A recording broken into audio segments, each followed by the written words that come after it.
अंधेरे के बीच चिंगारियां निकलती दिख रही थी, जिससे आसपास के इलाके में थोड़ी धुंधलाहट भी नजर आने लगी। इस बीच लोगों को दिखने लगा कि इस टक्कर के बाद गुड़िया और हमला करने वाला बड़ा बुजुर्ग हड़बड़ाकर काफी पीछे हो गए। लेकिन इससे पहले कि गुड़िया अपने शरीर में मची शक्तियों की हलचल को ठीक कर पाती, अचानक से उसके पास दूसरा बड़ा बुजुर्ग आ गया, जिसने गुड़िया पर खूंखार और ताकतवर हमला कर दिया। ये देखकर गुड़िया काफी नाराज हुई और वो हमला करने ही वाली थी कि अचानक उसके सामने एक लड़की आ गई। उस खूबसूरत लड़की ने अपनी तलवार लहराते हुए बड़े बुजुर्ग के हमले का सामना किया। सभी की नजरों के सामने उस खूबसूरत लड़की की चमकती हुई तलवार सीधे उस बुजुर्ग से जाकर टकराई, जिससे वो बुजुर्ग चीखते हुए पीछे जा गिरा।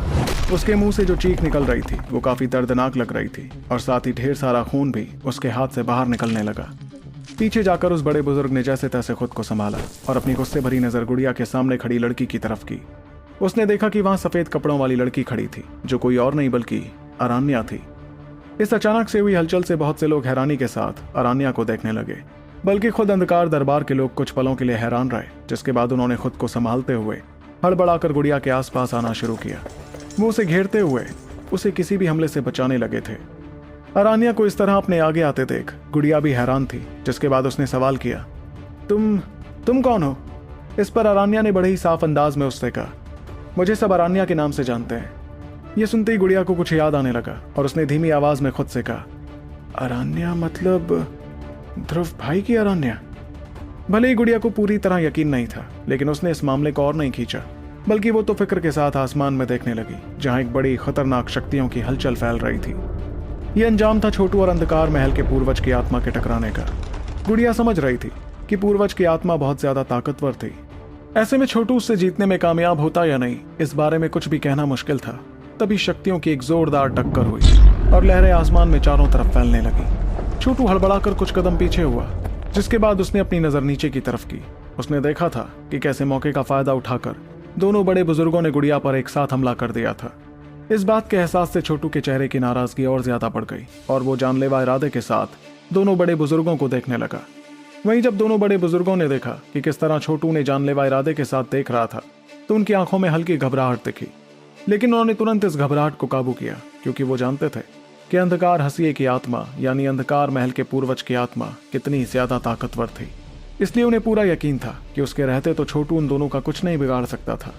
इस दौरान छोटू भी ये बात समझ रहा था और उसने तुरंत अपने हाथों से काले रंग की रोशनी बाहर निकाली। वो रोशनी काली तलवार लिए एक शरीर में बदल गई। वो शरीर सीधे अरान्या और गुड़िया के पास जाकर खड़ा हो गया।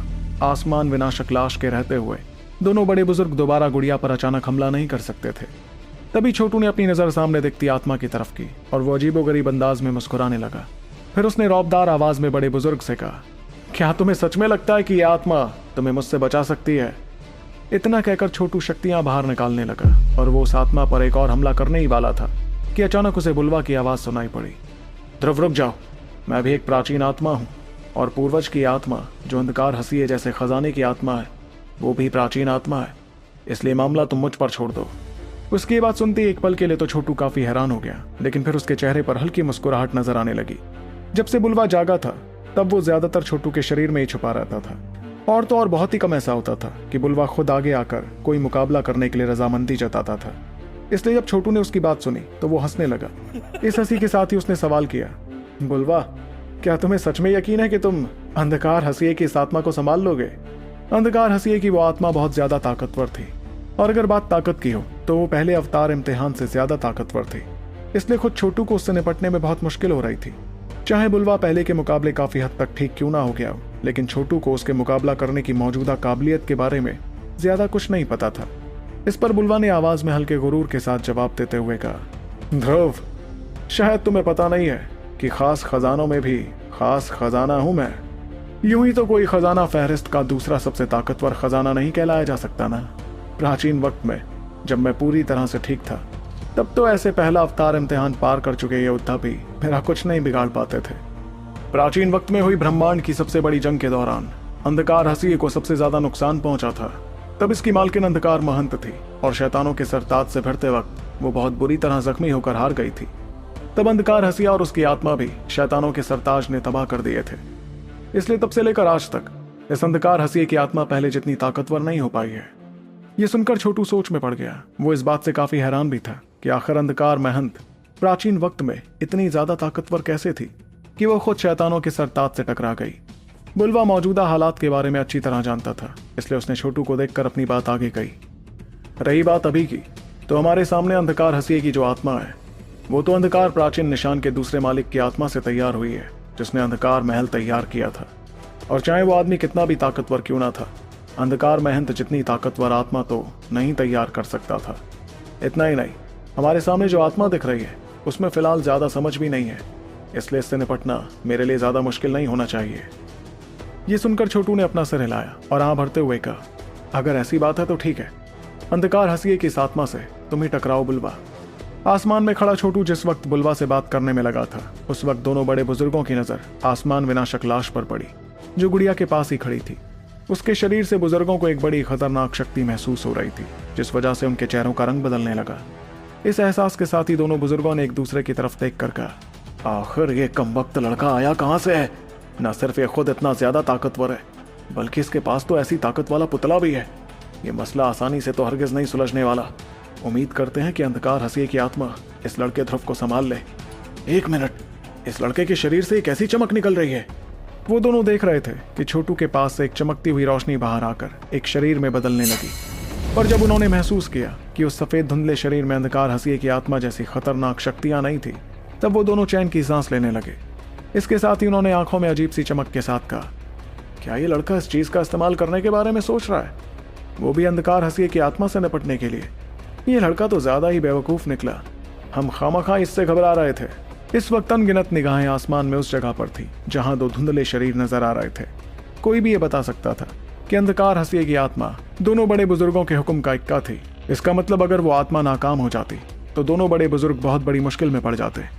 दूसरी तरफ बुलवा उस आत्मा के सामने आ गया था और उसने गौर से अंधकार हसीए की आत्मा की तरफ देखकर आ भरते हुए कहा, मैं कभी नहीं सोच सकता था कि एक दिन तुम्हारी इतनी बुरी हालत हो जाएगी।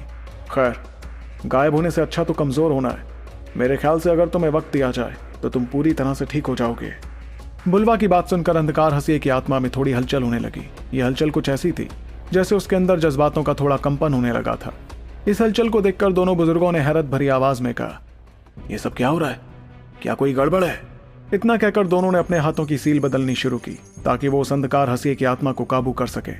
तभी दोनों के चेहरों के बदलते रंग को देखकर बुलवा ने अपनी उंगली आगे बढ़ाते हुए कहा, अंधकार हसीए की आत्मा और अंधकार हसीया कोई ऐसी चीजें नहीं है जो तुम जैसे कमजोर, बेईमान और चालबाज योद्धा काबू कर सके। बुलवा ने जैसे ही अपनी उंगली आगे बढ़ाई तो उसमें से सफेद रंग की चमकती हुई रोशनी बाहर आने लगी, जो सीधे अंधकार हसीए की आत्मा के माथे में चली गई। उस रोशनी के माथे में जाते ही अंधकार हसीए की आत्मा जोर जोर से कांपने लगी। इतना ही नहीं, बल्कि उसके शरीर से सफेद रंग की रोशनी फटकर बाहर आने लगी और साथ ही उस आत्मा के शरीर पर काले रंग के अजीबोगरीब निशान नजर आने लगे। सफेद चमकदार रोशनी के अंदर वो काले निशान बेहद तेज रफ्तार में गायब होने लगे, जिसे देखकर दोनों बड़े बुजुर्गों के चेहरों का रंग और भी ज्यादा पीला पड़ने लगा। ऐसा इसलिए क्योंकि वो काले निशान ही वो सील थी जो दोनों बुजुर्गों ने उस हसीए की आत्मा पर इस्तेमाल की थी। लेकिन अब जो कि वो निशान गायब हो रहे थे, इसलिए बुजुर्गों को महसूस होने लगा कि अब अंधकार हसीए की वो आत्मा उनके काबू से बाहर जाने लगी।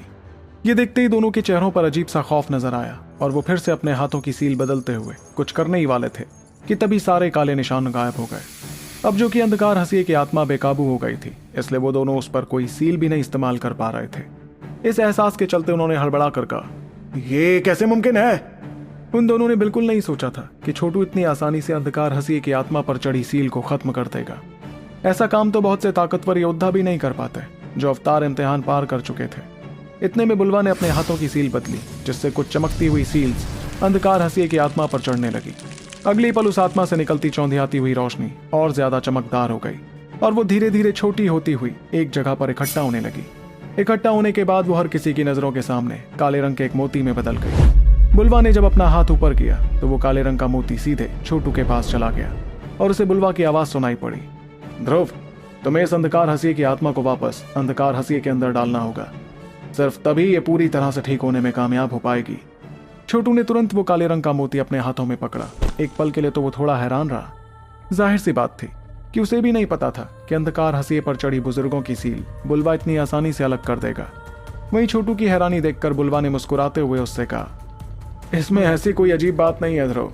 मेरे मालिक ने जितने भी खजाने बनाए थे उनमें सबसे खास खजाना मैं ही था, इसलिए ऐसी चीजों को दबाना मुझे अच्छी तरह आता है। बुलवा की बात समझते हुए छोटू ने तुरंत उस आत्मा का वो काला मोती सीधे गुड़िया की तरफ फेंक दिया। गुड़िया के हाथों में रखे अंधकार हंसिए से रोशनी निकलने लगी, जिसने उस काले मोती को सीधे अपने अंदर खींच लिया। अगले पल गुड़िया के हाथों में रखा अंधकार हंसिया कांपने लगा और उसमें से गूंजती हुई आवाज निकलने लगी। और तो और वो पहले से भी ज्यादा बड़ा हो गया। गुड़िया महसूस कर रही थी कि उस अंधकार हंसिए की शक्तियां भी काफी ज्यादा बढ़ गई थी। इस दौरान दूर खड़े बगावत करने वाले सभी बुजुर्गों के चेहरों का रंग पूरी तरह उड़ गया था। सबसे बुरी हालत तो सबसे पहले बुजुर्ग की थी, जो घबराते हुए पीछे हटने लगा था। अचानक उस जगह पर एक हंगामा मच गया, क्योंकि सभी जान गए थे कि गुड़िया को लीडर की कुर्सी से अलग करने की बुजुर्गों की वो कोशिश पूरी तरह से नाकाम हो गई थी। मगर गुड़िया के चेहरे पर तो अभी भी बेरहमी नजर आ रही थी, जिसके साथ उसने अंधकार हंसिए से काले रंग की रोशनी निकालकर थोड़ी दूरी पर मौजूद विरासत शिला को गायब करना शुरू किया। इससे पूरे इलाके में एक बार फिर से गहरा अंधेरा छाने लगा। ऐसा करते ही गुड़िया ने गूंजती हुई आवाज में कहा, दोनों बड़े बुजुर्ग, क्या आप जानते हैं कि अंधकार हंसिए की आत्मा को छुपाकर आप दोनों ने कितना बड़ा गुनाह किया है? गुड़िया की खौफनाक और जानलेवा इरादों से भरी आवाज सुनकर दोनों बड़े बुजुर्ग थरथराने लगे। वो कुछ कहने ही वाले थे कि उन्हें देखा छोटू आसमान से जमीन पर आने लगा। यही नहीं, बल्कि उसकी ताकतवर आसमान विनाशक लाश भी दोनों बुजुर्गों के पास आ गई थी। इसका मतलब साफ था कि दोनों बुजुर्ग वहां से कहीं नहीं जा सकते थे। आखिरकार उन्हें अपनी जिंदगी पर मंडराता खतरा अच्छी तरह समझ आने लगा और उन्होंने कांपती हुई आवाज में कहा, देखो देखो, हमसे बहुत बड़ा गुनाह हुआ है। हमारी आंखों पर लालच की पट्टी चढ़ गई थी। हमें माफ कर दो लीडर गुड़िया, हमें माफ कर दो। दोनों के ऐसा करते ही थोड़ी दूरी पर खड़े बगावत करने वाले बुजुर्ग एक झटके में अपने घुटनों पर बैठ गए और चिल्लाते हुए कहने लगे, लीडर, हमारे साथ जोर जबरदस्ती की गई थी। पहले बुजुर्ग ने हमें धमकाया था कि अगर हमने उनका साथ नहीं दिया तो बड़े बुजुर्ग और वो मिलकर हमें खत्म कर देंगे। हमें माफ कर दीजिए लीडर, रहम कीजिए। इन बुजुर्गों की बात सुनकर पहले बुजुर्ग का चेहरा सफेद पड़ने लगा और वो घबराहट और खौफ के मारे कांपने लगा। उस जगह के हालात इतनी जल्दी बदल गए थे कि किसी को संभलने तक का वक्त नहीं मिला। वहां मौजूद उत्तरी हिस्से के बहुत से ताकतवर योद्धा आ भरने लगे। वो जिस नजर से गुड़िया को देख रहे थे उसमें इज्जत साफ दिख रही थी, क्योंकि आज के बाद गुड़िया ही अंधकार महल की नई लीडर कहलाती। इतने में हालात का फायदा उठाते हुए दोनों बड़े बुजुर्गों ने कहा, लीडर देखिए, इस मामले में इस दल के बहुत से काबिल योद्धा शामिल है। अगर आप हम सभी को सजा देंगी तो हमारे अलावा आपके इस फैसले का बहुत बड़ा खामियाजा इस महान दल को भी भुगतना पड़ेगा। इसलिए सोच समझकर ही कोई फैसला लीजिए। तो क्या बुजुर्गों को सजा देकर अंधकार महल को कमजोर कर देगी गुड़िया, या फिर अंधकार महल की ताकत बरकरार रखने के लिए उसे साजिश रचने वाले इन बुजुर्गों को माफ करना पड़ेगा? किस ताकतवर शक्ति से सामना होने वाला है छोटू का? जानने के लिए आपको सुनना होगा सुपर योद्धा।